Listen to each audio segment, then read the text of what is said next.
Step aboard a locomotive bound for danger, desire, and deception. This is Shanghai Express, directed by the master of shadows and intrigue, Josef Von Sternberg. This 1932 epic that takes us on a journey through war-torn China. At its heart, the luminous Marlene Dietrich stars as the alluring Shanghai Lily, a woman with a past as mysterious as the night. Alongside her, Clive Brook, May Wong, and Warner Oland deliver performances as layered as the film's sumptuous cinematography. With every mile, alliances form, secrets unravel, and passions ignite. So sit back, let the whistle blow, and prepare yourself for a ride through the heart of glamour, betrayal, and romance on the Shanghai Express. All aboard!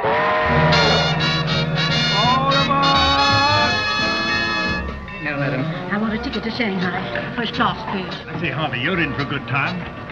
Why? You know who's on this train? No, who? Shanghai Lily. Who's Shanghai Lily?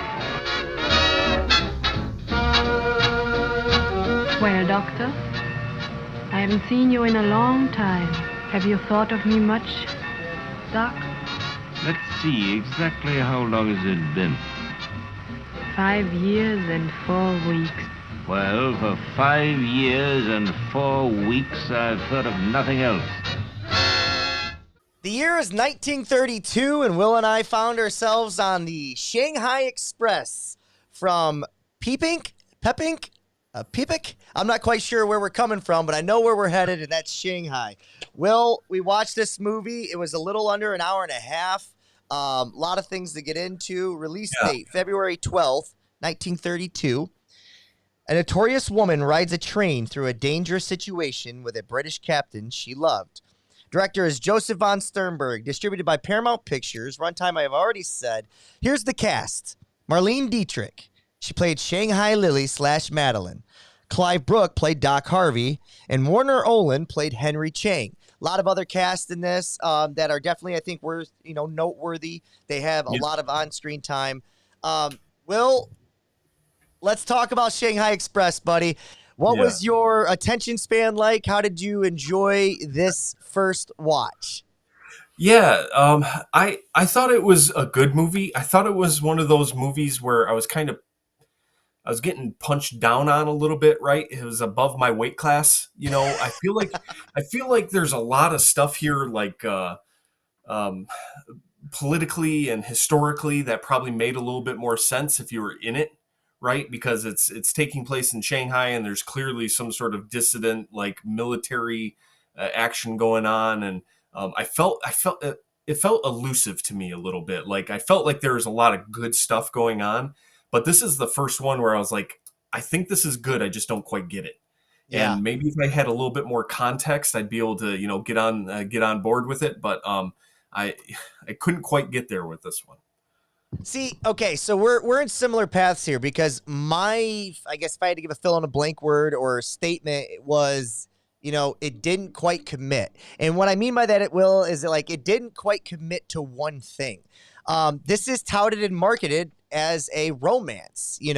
I'm more interested in the other side, the other story being told about these, this civil war taking place between the locals and the rebels and the reasons why. And what could be interesting is if that was the narrative, and here showcases how, people navigate during this time, and we're just going to take a snapshot over a 3-day period. That would have been an interesting story. Okay, you could have told you could have told this romance story as they were. But again, I think you have to stick to that narrative a little bit more than they did. Act 1, 2, and 3 all felt like they were in different movies to me. Act 1 was a lot more of all the characters and the introduction and the setup for something that I felt like really never came. Act 2 is a lot on Mr. Chang. It's a lot on the Civil War. It's a lot on the, kind of like the betrayal, or not betrayal, but like the reveal of the mastermind behind this. And then Act 3 finally falls into this romance. And that's if you buy into the motives of whether or not Chang would actually be upset with Lily. So there's a lot to dissect here, but I just felt like we had 3 different movies almost in 3 different acts. Yeah, no, it was definitely choppy. And you kind of mentioned the first act. I thought we were setting up for something that was going to be a little bit more philosophical, right? Because you've got all these different characters, and they all kind of represent one thing versus another. You have the religious guy, you have the materialist, you have the person who's kind of sick and not really in on everything and avoiding everybody. And I just thought the trap movie where you kind of put people in a train. It's a really good setting because people are trapped here. So you have to, it becomes about the characters. But like you said, it felt a little choppy along the way because the first act, you want to kind of figure out what these characters or how they're going to interact and how they're going to butt heads. But then the second act just kind of totally gets away from that. And it almost becomes like a hostage movie. Yeah, like Yeah. a mystery. Yeah. Yeah, and then like you said, you get to the third act, and there's a few breadcrumbs along the way for the romance, but it ends up, it ends as a romance, and it makes everything else just kind of feel, oh, I don't know, insignificant, maybe. Well, it's insignificant because of so many. I mean, there's themes here, right? So let's talk about the well-to-do, right? Though, and the privilege of just being held hostage in 1 second, and then the next second just completely, removed from that situation altogether, and now facing, each other's love, Yeah, interest, I guess. So, like, to me, it was almost how this war is inconveniencing these rich people in a way. You know what I sure. mean? That was a story that's actually being told. I don't know. I just felt like here's in my vision what would have made this a better movie. And it goes back to this idea of failing to commit. I think because you said it correctly, they're in this trap situation, they're on this train. I think these scenes, and I know it's tough because you're thinking, okay, we're in one location this whole time. We really need to kind of make sure we show people in different scenes. And in the Yeah, beginning, the first act, they really do. There's a quick pace to the movie a little bit, right? They're in different rooms. We kind of bounce between characters. But with that being said, I think it would have been better if they would have it was more dialogue heavy, Hmm. more exposition about like how the war is impacting them, how the war played a part in maybe the separation between the two, or not even, just like how maybe they would have came back, but then the war happened, and something, whatever, like more dialogue heavy where we sit in rooms longer and just allow silence. You know what I mean? Just conversations. And I think we get a better build towards like, Chang's character. We get a better build and we care more about when we have more exposition, we care more about the love story. Yeah, We don't care about the love story. And it's got a lot to do with the way they're communicating, but it also yeah. has to do with the way the story was told too. Yeah, no, you're right, and I don't want to Von Sternberg, right, is the director here, and he's got he's pretty famous director. He's well regarded in historical film societies, right, and I don't want to like disparage his decisions here because at least not too much because I do think like there's some good pieces along the way, especially like in this, you were kind of saying like the well-to-do, right? Like the European influence on like Chinese politics and kind of like not being part of the political scene, but still affecting it in various ways, right? I was cheated a little bit before this podcast because I was like, I have to position this politically a little bit better because I felt like it was a decent movie that I didn't quite grasp, and I still don't feel like I'm all the way there. But I from front to back, this thing just doesn't quite flow the right way, and it gets a little too choppy because, like you said, that romance by the time we get to the end to it, it just doesn't have enough. We're not connected enough to the characters. Yeah. And I think flow is the right word. I like that. There's just a flow that you can never really settle in and enjoy the movie and what they're going for because, again, I'm not 100% sure that they know what they're going for. I am going to disparage Josef Von Sternberg a little bit, just a little bit. Again, I don't want to go so far as, say he's bad director and all these things. I think he's someone who is constantly trying to hit a grand slam or a home run just doesn't quite know how to do it yet. Like, I Yeah. think he has great ideas. Like, I like the fact that he's bringing in all these elements about the politics and the religious aspect with the, Mr. Carmichael's character, and the growth of that character, right? Like, he's actually got a little bit of growth in that because he changes his mind on the way he sees, Shanghai Lily towards the end, mainly because of self-serving reasons, but still, he changes his mind. So,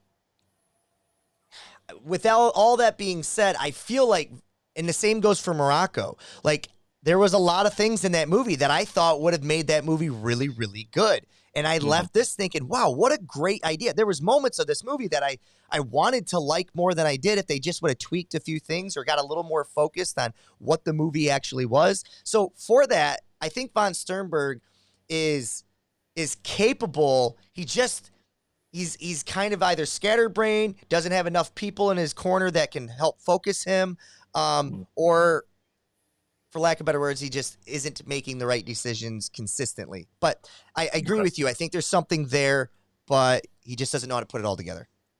Yeah, no, I think the Grand Slam is the right kind of terminology here. It's kind of the problem we had with Noah's Ark too, where we have all these good pieces kind of floating around out there in the movie, and we can see what they were trying to go for. And there's some great set pieces, there's some great individual parts of the movie, but you can't if you can't put it all together, you got to scale it back just a touch. And I feel that's his ambition here was not checked. Yeah. That was I think that's, of all the movies we've done so far, that's the best one to compare it to. You're right. Michael Curtis's Noah's Ark. Let's talk a little bit about the characters, the cast. Okay. Yeah. I do believe, before we get, let's talk about the communication styles early on. Did it annoy you, distract you, aggravate you? Were you totally fine with it? Did you find it believable and viable? I cannot find, like, I'll admit, I actually thought Doc Harvey, the person Clive Brook played, or not, I'm sorry, I apologize. Warner Oland, the person that played Henry Chang, I actually found his delivery to be the most humanistic, the most realistic, where, like, Clive and Marlene, the way they were kind of, there's flirting and there's, like, flirting with, like, disgust, but, like, I just don't like the way they communicated. How was it for you? Yeah, I maybe liked it a little bit better than you. I felt like they were going for, the star-crossed, like, torn apart lovers, and there were definitely some parts that fell a little, I don't want to say flat, but felt a little, it just felt written, right? Where you can kind of feel like it's a performance rather than natural. I do think there were some scenes like that. Clive Brook's performance especially kind of felt very, I don't know. I kept thinking of Ray Fiennes, like a very like mannered delivery, like but doesn't quite make sense in this role, and it just felt a little unnatural in that way. So I'm almost there with you. I thought Marlene Dietrich was a little bit better than him though. I think Marlene Dietrich gets a lot better as the movie goes on. I really do. Like, I think in Act 3, she's kind of she's down a little bit. She's not as she's not as there's not enough ego behind it. She's she's a little more humbled because she's in love now. She's not flirting around anything. She's right there. I thought she got a lot better. I don't think Clive Brooks ever really did get better, in my opinion. He was kind of that same wooden person the whole time. But maybe it's not even the communication. Maybe it's the positioning of these actors, right?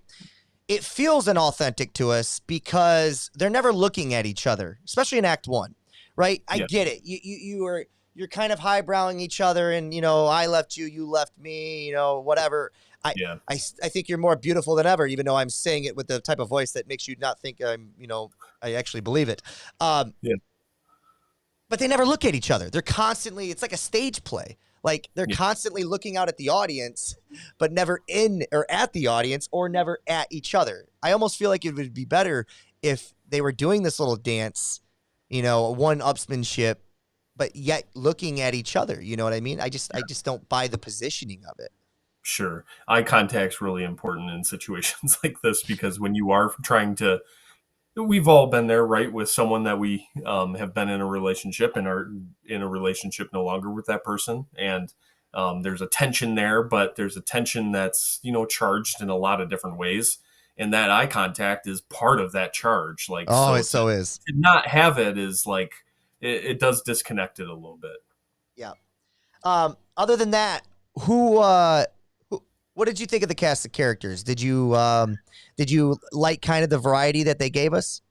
Yeah, I think we kind of touched on it. Like the setup was great, like all the different types of characters that are kind of on board together, and there's going to be a bunch of conflict because of how different they are. But then it doesn't pay off. It just Yeah. kind of, they all, because the better movie here is to have these characters butt heads the entire way, but they all get put into a bad situation, so they're all on the same side. So that conflict falls away, and it doesn't quite. You get a little bit in that end of Act Two, beginning Act Three, with Carmichael kind of laying into Harvey a little bit there, about faith and going back to Shanghai Lily, and but it never quite pays off all the way. So I thought the setup was good, and I just don't feel like we got the payoff of all the characters. And I wanted to know a little bit more about Waffles too. Who didn't, man? Who didn't? I yeah, the payoff isn't there. I think here's what you do with your characters, your supporting cast. You have all the conflict early on, but then they're going through conflict together.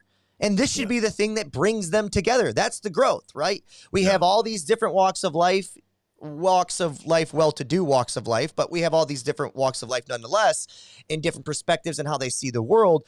And they're very harsh on the women in this movie. We don't really get too much from the May Wong character as far as like exposition, why there would be distaste between her and Shanghai Lily. But nonetheless, I feel like towards the end of this movie, there should be, and I think maybe they did flirt with it, and maybe they didn't give us enough, but like the simple fact that at the end of the movie, when Carmichael, Reverend, is giving Doc Harvey that big speech about like, you're a fool, maybe there's more to the top surface than we see. All of these characters who wouldn't have necessarily been in that lounge together in the first act now are.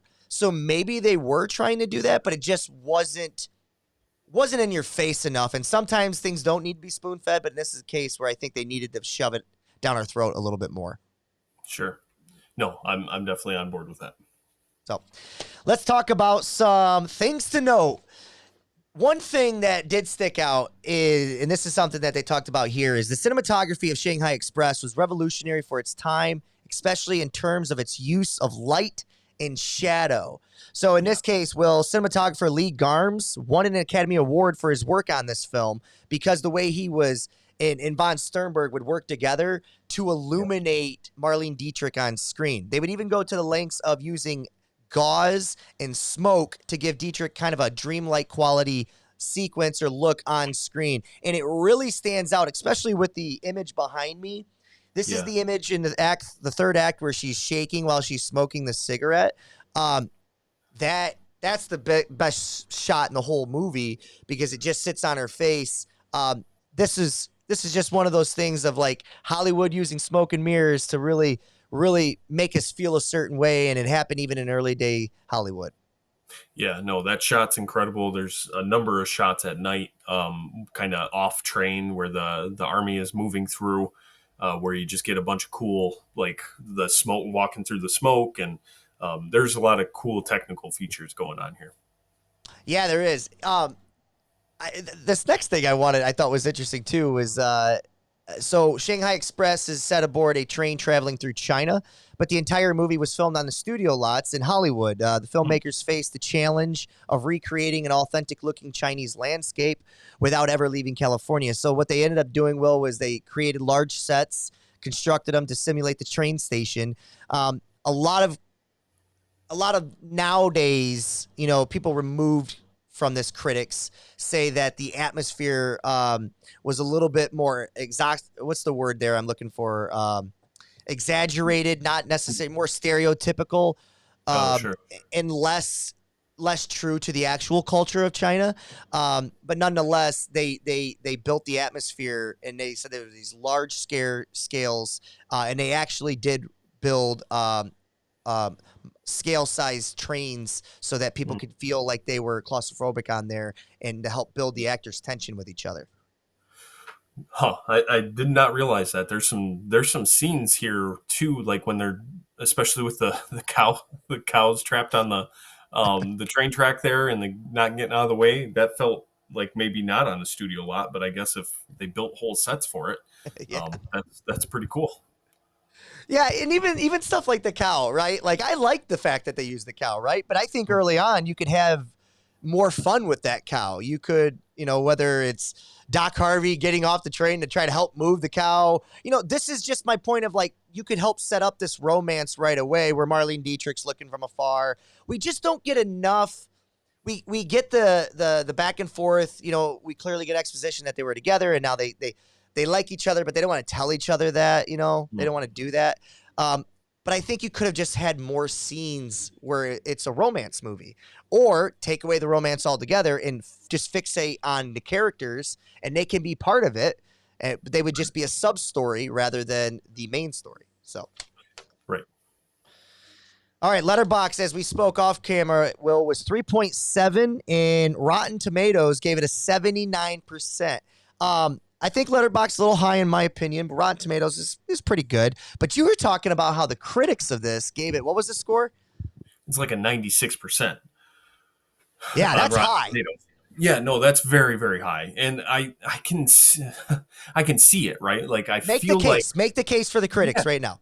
For me, the thing you have to remember about Rotten Tomatoes is it's either fresh or it's rotten, right? So it's kind of like a 50-50 proposition. So this is a thumbs up movie for me, like that. Yep. There's no doubt about that. So having it at 96%, I think makes sense. But usually they're a little bit tougher on film. So I think the case here is that you have a master, an all-time master in Von Sternberg.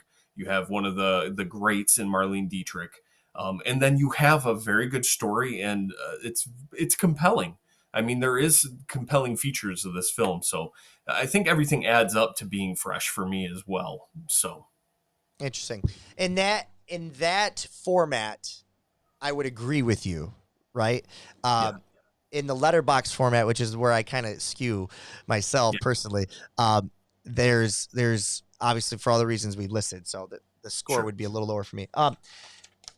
I wanted to ask, let's talk nominations. Something new we're going to be doing on the show this year is we're going to be nominating the characters along the way so that we can kind of have our list compiled towards the end, and you guys can kind of pay attention to what we've been doing as well. So outside of the ones that are going to be automatically put in, we've got we've got main actor, which is Clive Brooks. He was the Doc Harvey. You're going to have best actress, Marlene Dietrich, and then you're going to have best director in Josef Von Sternberg. Do you have anybody that you want to nominate for supporting cast, or did nobody really stick out enough for you to get that nod? Yeah, I think the two that are kind of closest here are definitely Henry Chang, played by Warner Oland, and then Mr. Carmichael, Lawrence Grant. They both probably, I mean, I don't know if we'll get all the way there, but if we're looking at like 4 or 5 nominees, they should be in consideration. I know May Wong has kind of a big following in film nerd culture, but I don't feel like she's given enough to do here, right? I feel like the unfortunate part about this role is she's not so much a character as she is a stand-in for like Chinese women being overlooked, right? I think that's part of the point of her role. But that being said, she doesn't have enough to do. So I think that's where we kind of cap out for me. She does, that idea that she doesn't have enough to do is like, it's crazy to me, because if this is shot today, I feel like there would be a lot of actresses that would be pining for that role specifically because of the layers of the trauma that comes her way, right? Yeah. Like, there's big moments where you could highlight that character more. So I felt like there was possibility, but You're right. her character specifically in this movie with all the choices made, they didn't give it. They just didn't go that route, and Right. maybe it's just too early day Hollywood to know those things. So Yeah, I do think that it's intentional, because I do think that the movie is trying to make some political claims. I don't know how strongly they're being made because, again, fall back on my lack of knowledge in this area. But if what von Sternberg is trying to do is say like, hey, here's this Chinese woman on this train, and nobody cares about her. Everyone's trying to take advantage of her, even more so than Shanghai Lily, and like she just keeps getting overlooked. So he might be trying to say something here, and like, hey, this is kind of like it's more of an allegory here for the way she's treated in the industry. Then it makes a little bit more sense. But with that being said, it doesn't give her really the legs or performance to be nominated for a supporting actress role. no, you're right. And just to kind of flesh that out a little bit more too, because I can feel us. I think we have real maybe differences in von Sternberg right now. I think there's a real separation between you and me right now, and I'm gonna tell you why. Because I feel like if he's going there, I think he's stating something for sure. Mhm. I definitely think it's on purpose. But my question is he? How did you word it? Long story short, I believe that if he is trying to show, kind of putting on, highlighting the way that that character is being treated, and Mhm. being overlooked by everyone, um, and he's saying that this is happening, is he stating it as a negative, or is he too overlooking that because he's just more highlighting how it is? Like, is it just matter of fact, this is what this character is because this is how we all look at Asian women? Or Mhm. is he stating something that society is shunning Asian women? Because I feel like if he's stating that, then at some point in the movie, we need to have empathy for her, and that needs to Yeah. be shared by at least another character on on the train, or or at the very least, someone on the train needs to continue to just treat her poorly. I don't know. It's not flushed out. It's not a great defense of my own point, but I guess I'm going opposite direction of you a little No, I bit. think I ultimately end up closer to you than I would be to defending von Sternberg outright, because he doesn't take those proper steps to really highlight what he's trying to say. I think the shortcoming of the film ultimately feels like, even more so than Morocco, or even more so than like Hell's Angels or any other movie that we've liked but feel like it fell short. This one in particular, I feel like there's a lot of steps that are taken, but it still doesn't quite get all the way there. So maybe that's why you're Okay. feeling frustrated with it, more Yep. frustrated than some of the other films, because the pieces are there. It's just not quite Yep. all there. Yep, and I think you're right. I think you're right because there's a lot more in Act One here that I like than I do in some of those other movies that you were just talking about. So, okay, let's move on to the plot. Lot to get to. The plot here: Shanghai Express, 1932, follows a group of passengers aboard a train traveling from Beijing to Shanghai during the Chinese Civil War.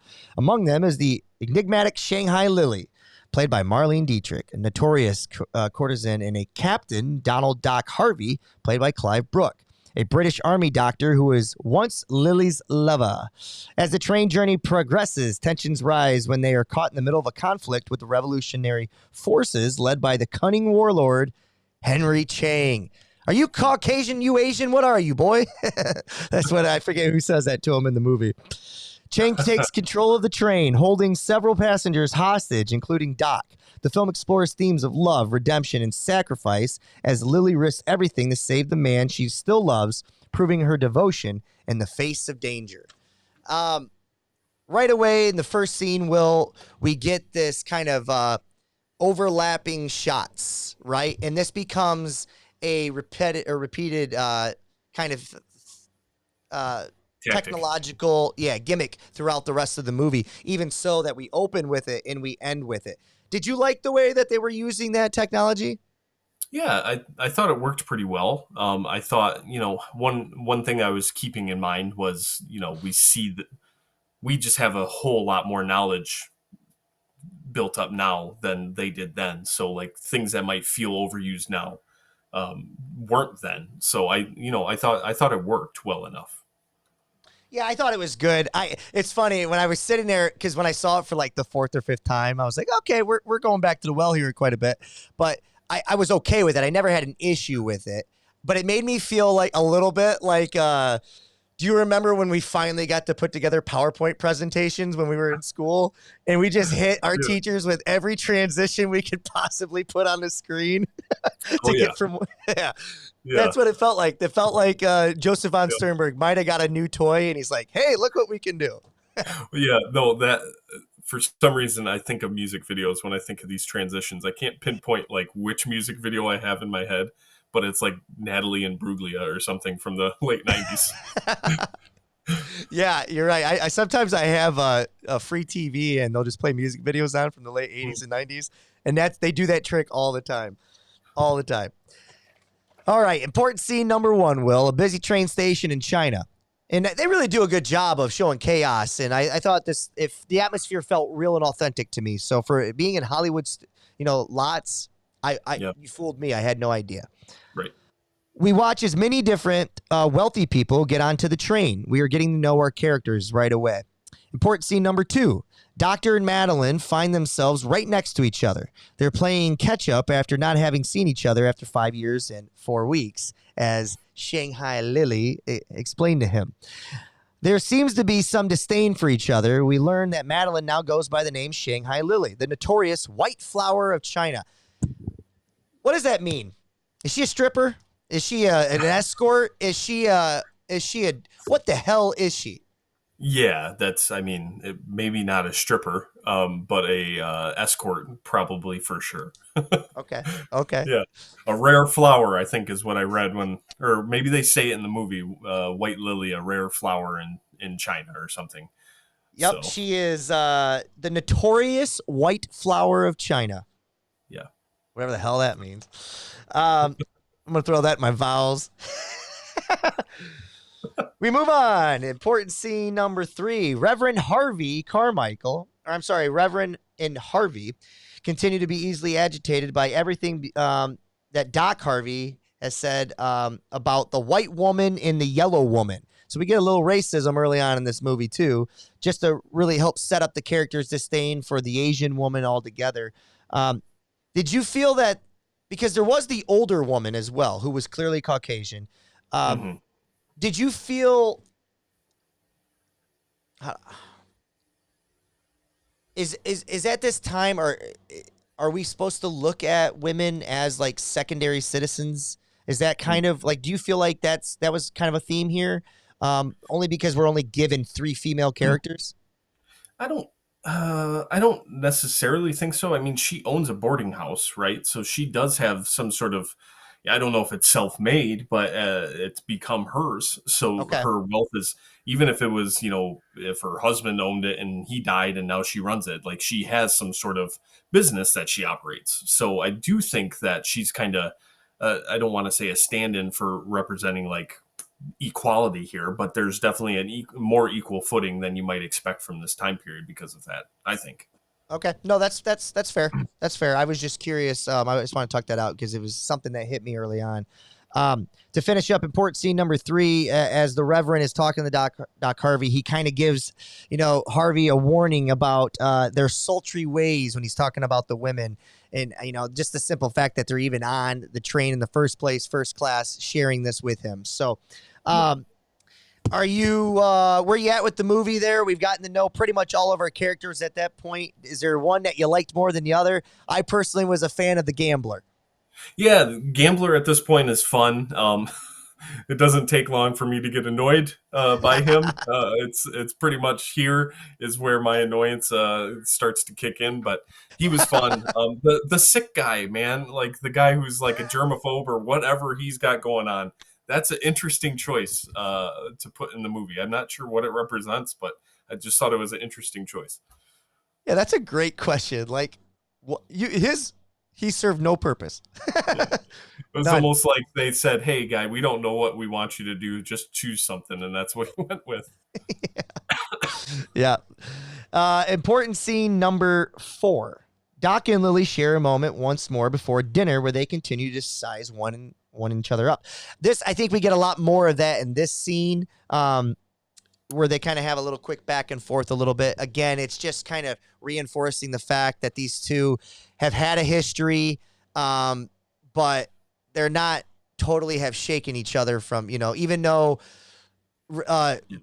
Harvey says, I wish there weren't other men, to talk about up to this point. But, please tell me, there wasn't other men. Anyways, we move on. Port scene number 5. Train comes to a stop as everyone's dinner gets interrupted by a government soldier telling everyone to get off the train. They begin searching the people and looking at everyone's passports. They eventually find the man in which they are looking for, and everyone then boards the train once more. This is where we get our first hiccup with our characters, right? And this is, it gets interesting because I'm like, oh, okay. We're going to get a little bit deeper story here, a little bit more layered, a little bit more, we're going to get more of a narrative from Von Sternberg and maybe what he's trying to say. Because like the Titanic, it does follow Jack and Rose, but you do have the Titanic sinking as like the main character of this movie through their eyes. I just wanted a little bit more of that. I guess I wanted the main story to be the Civil War through the eyes of these two lovebirds. But yeah, and I mean, I thought as you were kind of laying this out here, I was thinking of Children of Men, right? The Clive Owen movie from I think like 2005 or 6, where you've got this huge, like, Alfonso Cuarón is built this huge moral, social, political statement of a movie about just being better to each other, man. Sure. But it's told through the eyes of like these 2 or 3 characters that are trying to escape all this crap. And like there's a huge picture, but then he's able to pin you down onto like these 2 characters trying to escape. And that's where this one kind of doesn't quite work, because he's trying to kind of do that. You can see the bigger picture, but he's trying to zero in on these 2 characters, and it's just not quite, I don't know, maybe his lens is out of focus. I'm looking for a good analogy there, but I just think he should have chose one or the other. If he wanted this great epic love story, like, you can still have this narrative told. Who doesn't think Titanic is a great epic love story? It's also a great disaster movie, right? Mm-hmm. They both exist because it's done so well. This could have existed. You could have had this great,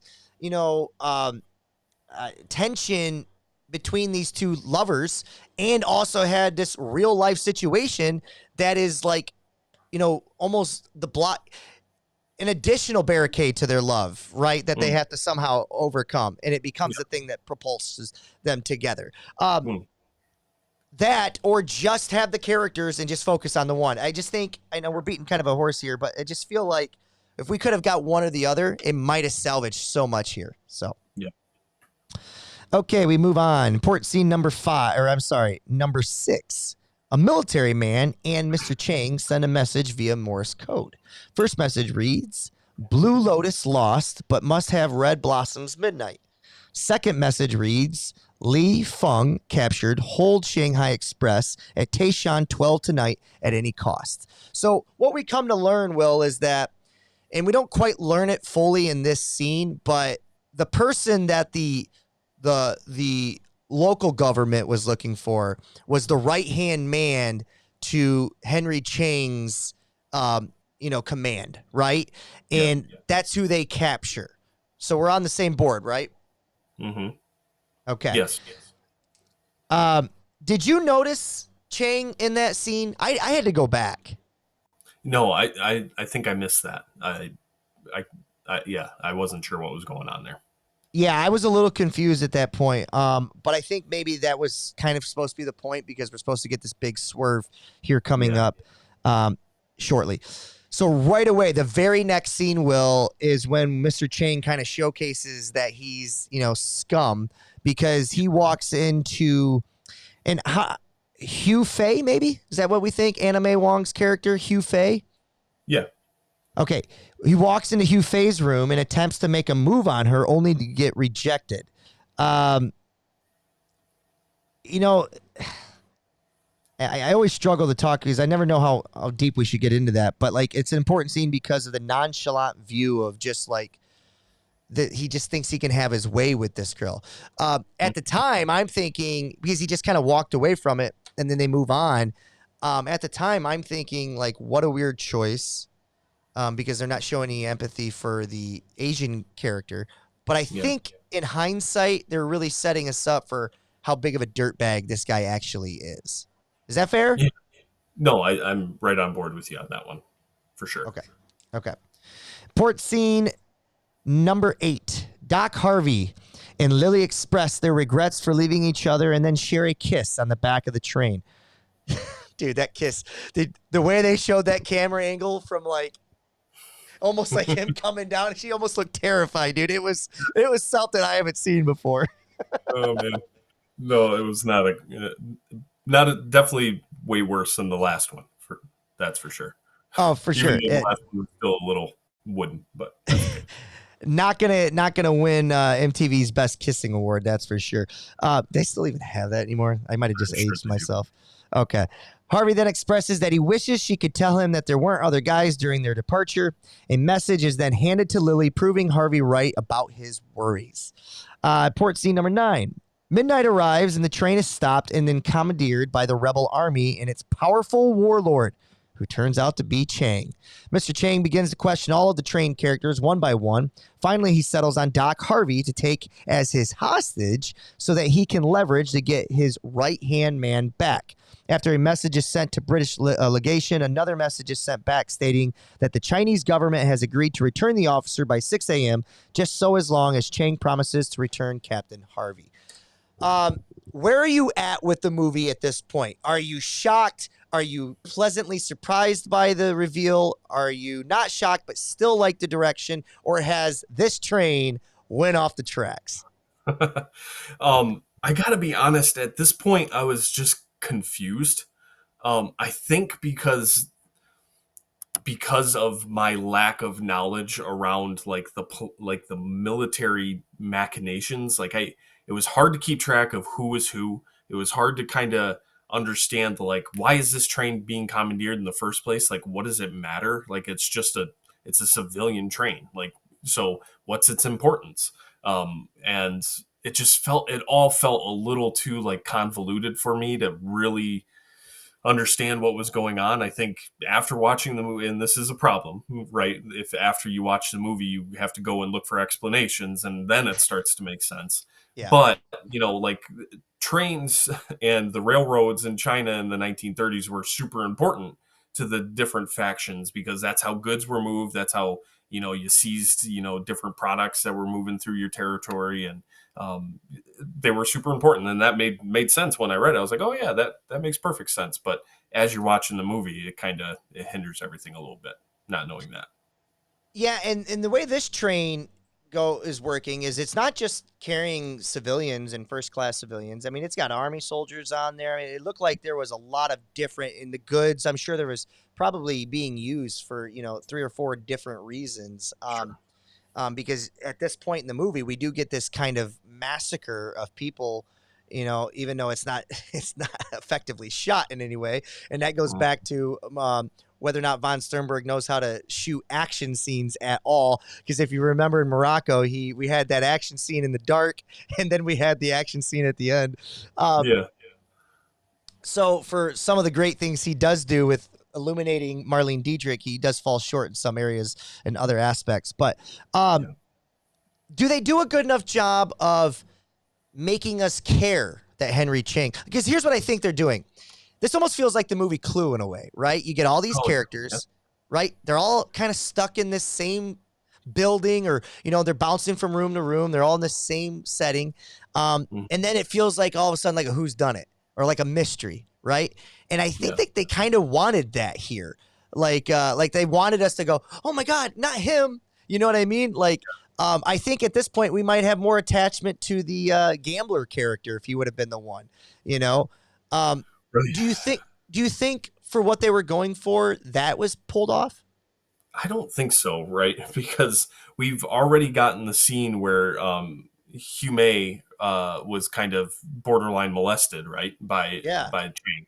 So like if the goal here is to be like this guy, it's surprising that this guy would be some sort of, rebel leader who takes hostages. Like that's out the window because he's clearly not, a good dude. So like the better reveal here would have been like him helping in a situation, like helping Hume, like, or Hufei get out of a situation, and then he turns, out to be the bad guy in this movie. But I think, and it just came to me, but as we're talking this out, I thought that's where you were going to go, and you didn't quite go there. But I thought, now that we think about it, not the gambler. Who would have been the best choice here as a shocking reveal? Would have been Carmichael, right? yeah, Because sure. he's already got disdain for the women, so that exists. And now he's got kind of a superior perspective on the world. It wouldn't be that shocking, but yet shocking to us, because when we attach ourselves to his character, we assume he's on the righteous good, right? That would have been more shocking if he would have went that route. Yeah. But that just happens when you sit in a room and you flush shit out, I guess. So maybe they didn't have time. They didn't have time, Will. They didn't have time. Building those sets, man. More important. That's right. All right, we move on. Important scene number 10. Chang propositions Lily to try and get her to come with him to his palace. She rejects that offer. He then puts his hands on her, to which she rejects as well. Dr. Harvey kicks the door in and then punches Mr. Chang in the face. Chang decides to leave casually before he promised to return Dr. Harvey. Again, I get what they're going for. I'm not gonna harp on this scene. It's just he's not good at action. It's very stiff scene because of, he's punching him and then he falls to the ground and then he just kind of gets up and says, yeah, you're lucky I'm returning you anyways. I don't know. Sure. Do you have anything you want to say about the scene or where we're at in the movie? I don't understand the decision here for Donald Harvey's character to like not understand what Shanghai Lily is doing, right? Like how can you be so dense as to not realize the decision she made? Like, well, we're not there yet, Will. She hasn't made Oh. that decision yet. This is the scene where she's rejected his first one, right? So this is the setup. Nope, this is the setup to get to that decision. So what? We're not at the point yet where there's been the exchange of the right-hand man yet. Okay. But foreshadowing when we get there, dude, okay, that's the biggest, probably, in my opinion, the biggest downfall of Act 3 altogether. But let's get there. We're not that far away from there. Okay. Important scene number 11. 6 a.m. happens and the exchange takes place. Chang's right-hand man is freed and now back with the rebel party, but yet no sign of Dr. Harvey. Lily begins to panic and looks for him. She confronts Mr. Chang and negotiates a deal for Harvey's freedom unscathed. She tells him that she will go away with him and gives him her word of honor. The white flower of China somehow has a word of honor and promises herself to Mr. Chang. So Mr. Chang ultimately releases Doc Harvey. Now we get to the follow-up scene to that as well. Harvey can't believe that Lily was going to go off. Or I'm sorry, I apologize. The next scene is important scene number 12. Harvey confronts Chang about Lily. She tells him that he needs to get going, that she accepted Chang's offer. Doc decides to leave. A few moments later, Chang walks into another room where Hu Fei has been waiting and she kills him. This allows for Harvey to go back in after Lily and helps her escape. So now let's get there. Go ahead and break it down because that's the motive. Do you believe it or not? Right. So the rest of the movie hinges on like this big conversation between Carmichael and Donald. It's almost like we have to overlook, like Donald has to be dumb, right? In this scenario, in order for a captain of the British Army and a doctor somehow is dumb. Right. So he completely ignores like any sort of motivation for why Shanghai Lily might have made some sort of deal, right? So like he doesn't have any sort of like he doesn't try to figure it out. It's just like, oh yeah, she's just off with another guy again. Like It's cheap. It's just cheap. It's cheap, and again, if you're going to go that route, then earlier on in the movie, there needed to be this example where Mm-hmm. she decided to flirt with the gambler because he's got money and lay with Mm-hmm. him for a while. You know, something where Or it would yeah, actually would reinforce why he would think the way he does, you know, yeah, which would cloud his intellect, right? right. But there's just none of that early on, and now we're just laying here, you know, watching this take place, and we're like, well, wait a minute. I was actually really confused when I was like, oh wait, he's trying to, this movie's trying to convince us that this that's Yeah, really the moment where I lost the most interest in the movie, because up till then I was interested in so many things they were doing, even though it wasn't flowing right. I was yeah, still there. This is the part that drops the movie pretty drastically for me. yeah, yeah. And I was just all I was gonna say was like to have to the it had to be presented like as an option. Like she had to have threatened it in order for him to have that thought in his mind, and like no other thought. Like that's just what he jumps to. Like if she had threatened to the like him, hey, I'm just gonna stay with the gambler because he's got money and you're not understanding where I'm Yes. coming from, then it makes a little bit more sense. But there's none of that beforehand, so it's cheap. Yeah, it's really cheap. It's really cheap. Um, let's move on. Important All scene right. number 14. Harvey, Carmichael, old lady, gambler. They're all talking in the smoking room where Carmichael gets Harvey to thinking that maybe there is more than what we see on the surface of what's behind Lily's motives. Important note that I did leave out is that the reason Carmichael is making this change is that when Harvey was being detained, Lily was freaking out and panicking about where he's at and his safety. So much so that she goes off into another room in the train and starts praying, and Carmichael sees that. That's important because it helps his transformation as a character to believe that maybe there is more to her than what is on the surface. And now he's basically having that conversation out loud, like that thought process.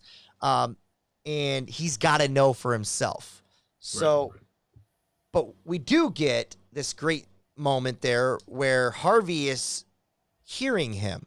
Now, Mhm. the next couple scenes, Harvey is still being Harvey. He's too stubborn to get out of his own way, but yet they did do a good job of making us, the audience, think, okay, he's listening to what Carmichael just said. Maybe he is processing that there was another reason for why she's doing it. So I do think this scene works pretty well.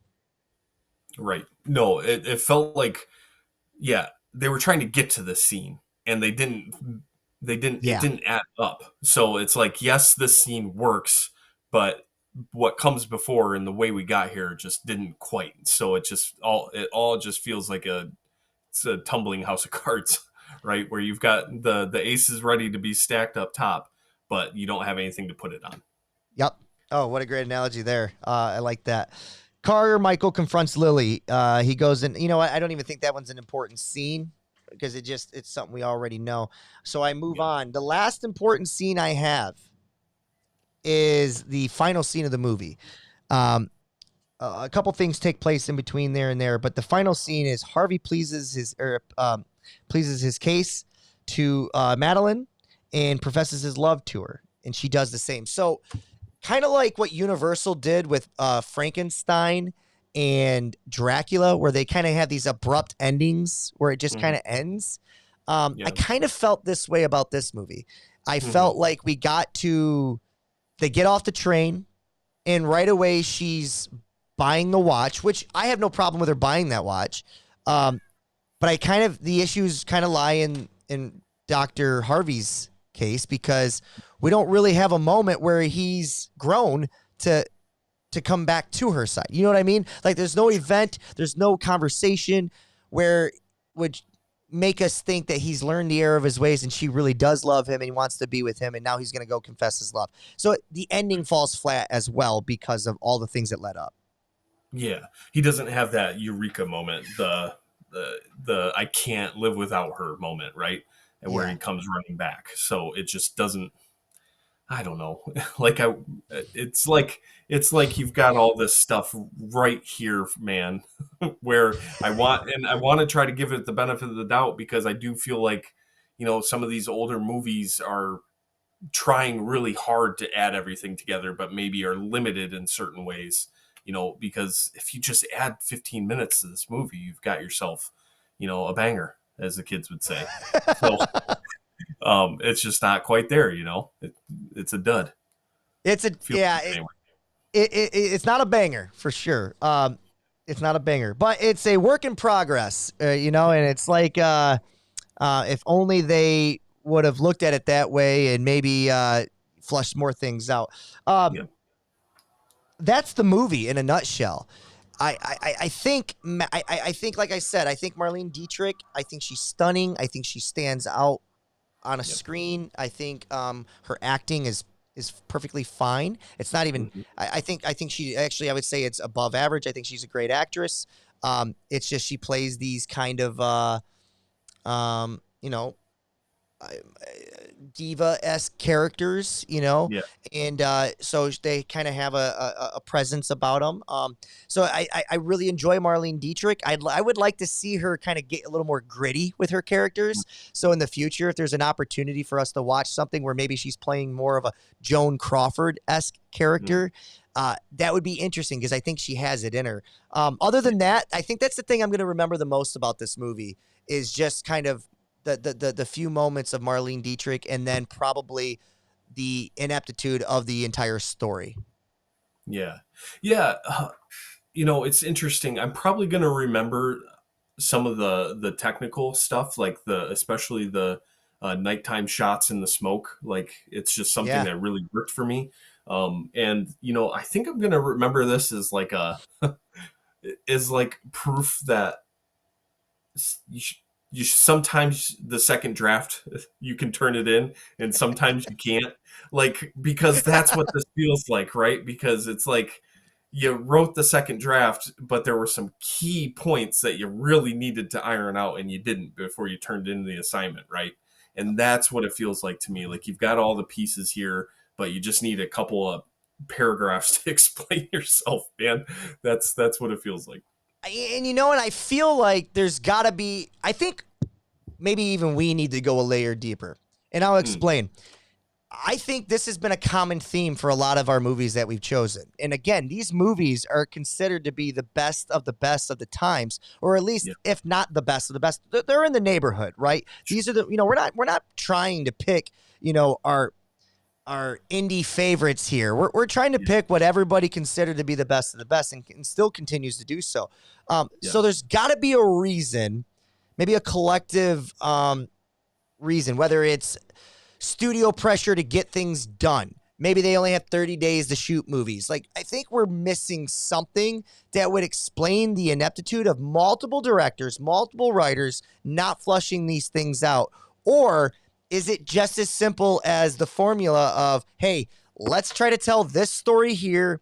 We'll call it a romance. We'll smack Marlene Dietrich on the marquee, and people will come and buy it. Yeah. There's got to be something.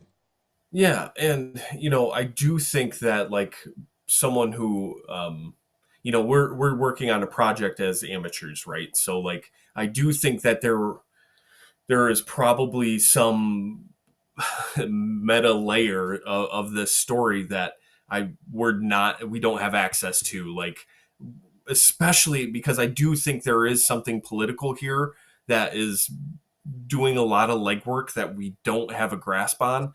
And I feel like if we did, it might make a little bit more sense. But kind of falling back on that idea of, like, we are running into this with a lot of movies, but we're also running into movies that don't have these issues, right? Like Yep. we just It's getting watched a lot better. Yeah. we just watched and that thing is near perfect. City Lights was near perfect.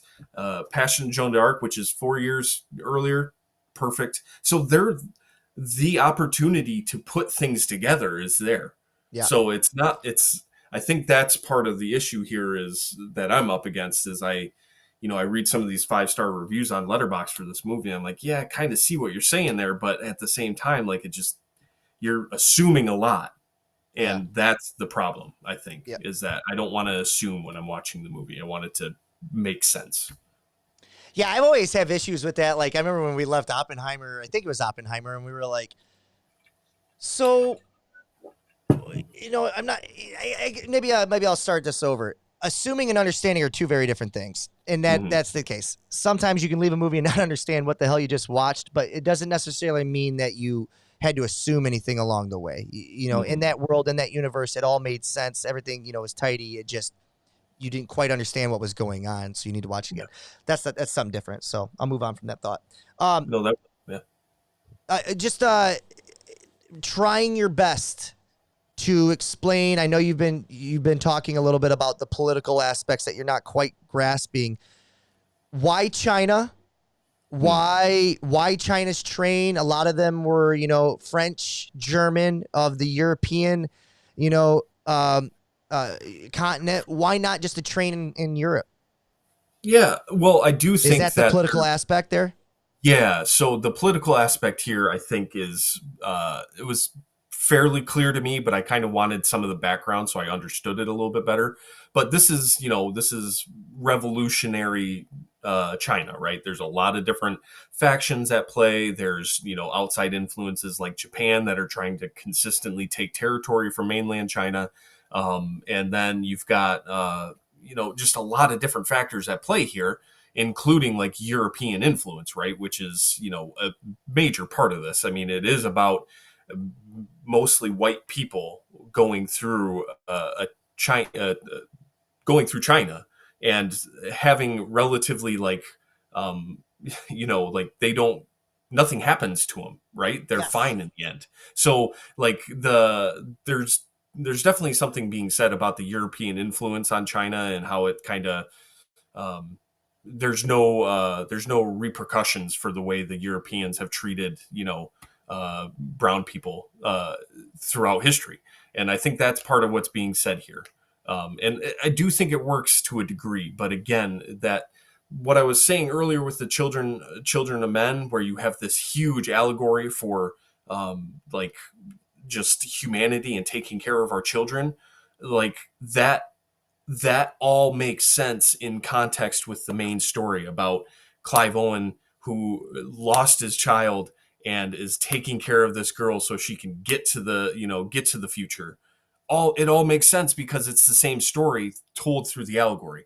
Here you've got an allegory over here in one box, and you've got the romance in another box, and they never mesh.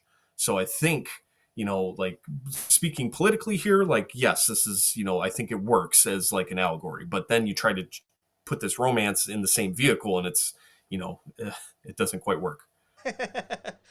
I mean, whenever you're trying to say something politically about, the European influence on foreign affairs, and then you try to throw in a love story on top of it, maybe you've already sunk your ship before you even started. Who knows?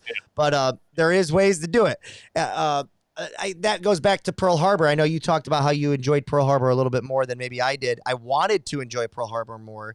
I always thought Pearl Harbor was going to be like another Titanic, this great disaster movie that is historic, lives in our minds forever, and yet we're going to get it in this kind of love triangle, or this whatever is going to be the vehicle. I just don't think it quite worked for me. But in this case, I do think there's a lot being said about wealth and affluent people, and how we get the commentary from, especially like the old woman and like the gambler, about like, oh, are we going to die? I knew we were going to die today. You know what I mean? But do you really believe on their face they're worried? Like, do you get a sense that they're actually scared? You know what I mean? Like, that's a whole nother thing, to think you're going to die and yet still walk out in the face of it fearlessly. That's a whole nother thing. Maybe it's just to the lens to maybe where acting is at that time, or maybe how much supporting characters are they supposed to overact and lend that much to this film? Who knows? Again, that's that meta layer that you're talking about, of maybe we just don't know those things. But it's just interesting commentary nonetheless, because I do think that's one of the themes of this movie. So Yeah, for sure. No, I'm right there with you. That's all I have as far as 1932's Shanghai Express. I guess it's time to ask the questions if we can. All right. Do you believe this movie should have been drafted? And And I know we honestly, kind of always cop out. We always cop out and say, well, in hindsight, we've learned, you know what I mean? yeah. Was this movie good enough to be a part of our 6 or 7 we should have chosen? Yeah, so I've been hard on this movie, but I still, when we get to our ratings, I'm still going to give it a decent rating because I feel like it's still a decent movie. I think what we're up against here, what we're up against here is something where we see the great movie with a couple of different choices. So yes, I do think this should have been drafted. Okay. I will allow you your answer, sir. Any part of this movie rewatchable or the movie as a whole? Yeah, I mean, you've got some technical aspects that I think are adopted here and we see throughout time. Like, anytime people are walking in and out of a train, you see smoke, right? Or you see the steam from the engine and people are walking through it. And that's used here, almost perfectly.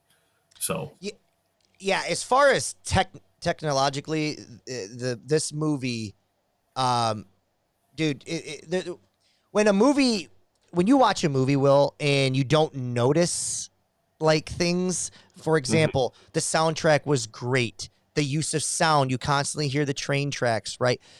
Outside of like, I had one issue in the very beginning of the movie, or in the very first act, where that strange kiss happened in the beginning of the movie between the two. yeah. They were outside the train, and I felt like you could see her hair moving in the wind a little bit, which was great. But like, I felt like there should be more rocking. I just don't believe that the train would be that stable. But maybe for a movie, you just don't need that. And I don't care that much. But for everything else, I thought technologically, this movie was just spot on. From Yeah. cinematography to the lighting to the noise, audio, everything. I thought it was spot on. They did a really good job. For sure. For me, rewatchable. The only thing I want to see the scene where she's smoking the cigarette, shaking. I loved. That's my favorite scene of the whole movie. So that's the part I would want to watch. Not a masterpiece. I'll give you a choice of 2 questions. You can answer one of them. I'll answer the other. What would be your why to watch or fix this movie in one move? I'll do the why to watch. Okay. I think it's pretty simple. It's Marlene Dietrich. I mean, if you're really like on a deep dive in film's history here, she's a key factor, and I do think her performance here is not necessarily like on the same level as we saw in last year with Possessed and Free Soul, where we saw, I think, top notch acting, but it's on that next level.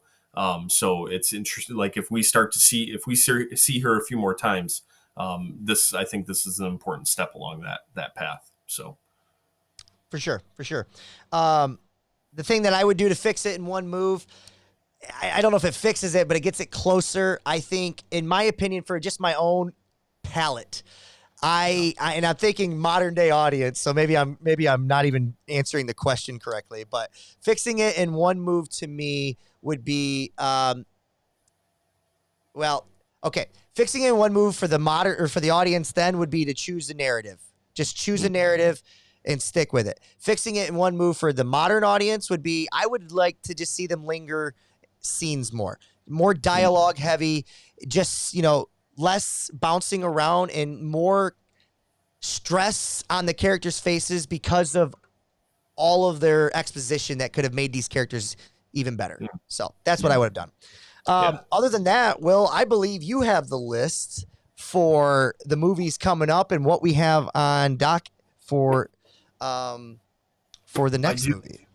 Let me get it pulled up real quick.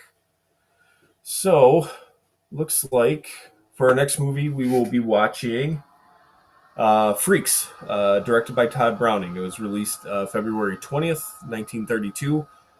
This movie, essentially, it's a circus act where an outside woman kind of comes in and starts to, quote unquote, fall in love with the ringleader, and the circus acts themselves notice that is she's doing it not because she loves him, but because she wants to be on the come up here.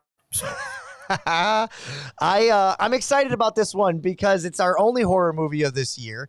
Yeah. It's our second go around with Todd Browning, so we kind of get to see maybe some of his tropes and things that he likes, and see some of his patterns that he does over and over. We have Layla Hyams and Wallace Ford. I don't believe we've seen them in anything we've done before. I want to ask this real quick while I have you. Do you feel like I don't even know the question I'm trying to ask. It feels Yeah. like now in modern day horror, more dramatic actors or comedic actors or whatever, just non-horror genre specific actors have stepped in more recently over the last 15, 20 years to be kind of come real figures in the horror genre. People Yeah. like, oh Patrick God, Wilson's a good example. Patrick Wilson. Thank you. Yeah. He's one that's, but now you're getting, God, I'm doing a really horrible job of explaining this.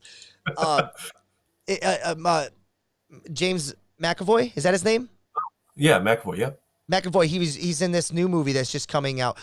I guess my question is that do you believe early day it was more horror genre specific actors and actresses that played in that? Like, you're not going to get a Marlene Dietrich to go crossover and play in Freaks in early day cinema. Or maybe we just don't have enough knowledge of that yet. Yeah. No, I definitely think. I mean, even up until the 80s and 90s. I mean, one of the Nightmare on Elm Street has Johnny Depp in it. There's a Leprechaun movie where Jennifer Aniston was in it, but they're young actors. They're not well known yet. Yeah, exactly. So it's like horror has transitioned into like an art piece, right? With some of these films. And I'm okay with that. I know some people in the horror community are a little more down on art house horror, like Hereditary or The Witch. But that's kind of my bread and butter for horror. I'm a nerd like that. But long story short, I do think that things have changed. I do think that now we have it's almost like horror has a place where have you heard this term one for you, one for me, right? In the industry. Yep. Where the actors will go do one for them, where they can make the money and then they can do Ethan Hawke, prime example here, where he goes dabbles in something weird and then comes back and does what he wants to do. So yeah, I think this is right. Horror used to be more specific group of actors. Now it's kind of branched out a little bit more. Yeah, and it's branched out, and it's almost like the examples you were given of like the late 80s, early 90s is you were using horror as like a launching point because they're kind of hiring, because they're making so many movies, right? Bad, good, indifferent, whatever. They're casting all the time for those movies because there's a clear audience that wants to go and watch them. So you're getting characters like, do you remember Fear with Mark Wahlberg, Reese Witherspoon? You remember Donnie Darko with Jake Gyllenhaal? Those movies were like launching points for these guys' career that helped get them their leg and foot in the door somewhere else for a different genre.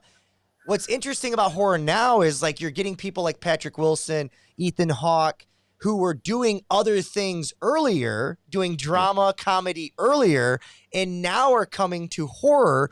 And I find that to be so fascinating, as is maybe they've always had the itch, and it's like Ethan Hawke and what was that, the Phone? What was that one? Black Phone. Yeah. He did awesome in that movie. Patrick Wilson, it's kind of like give him a second career almost, because he was almost a different actor altogether. So anyways, I just thought that was an interesting kind of thought experiment doing that with you, because it seems like it has flipped in a weird way, but yeah, one for you kind of makes sense to me. Yep. So that's all we got here on Cinema 100. We are one movie into our journey. Next week, we'll talk Todd Browning's Freaks. Will? All right. That sounds good. All right. We'll see you guys on down the road. Keep watching movies. Talk to you then. All right. See ya.